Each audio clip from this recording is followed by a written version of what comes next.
So move you and me, we cooperate together. Okay.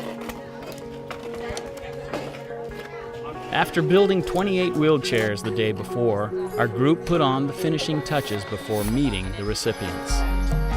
Building the wheelchairs and putting them together, you knew what you were going to be doing the next day, but it was just all of us and it was more sort of a fun event for us. And then the next day, all of a sudden, it just all hits you like, oh my gosh, this is totally real. And there's a van of 28 people who this moment is changing their lives.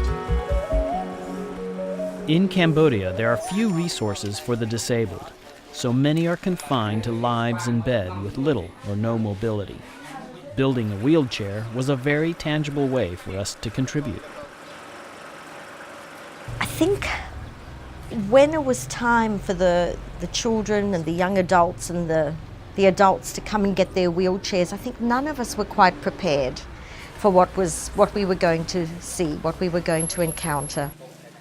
And I think for a lot of members of our group that was quite sobering, and for all of us that transition out of the van and into the wheelchairs, and then seeing our beautiful able-bodied kids giving so generously and wheeling in such a natural way those who had come to receive their wheelchairs.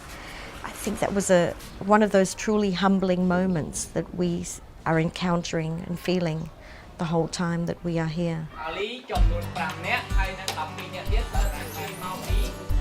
It was incredible to be able to meet the people and have a chance to give the wheelchairs to them personally. And one extra special nice touch at the end, we were able to actually sign the back of the chairs that we made, which just made it feel that much more personal and that much more special. That was actually another big part of it. If you put your name on something, you better hope that you've made it quality enough to where it's going to last.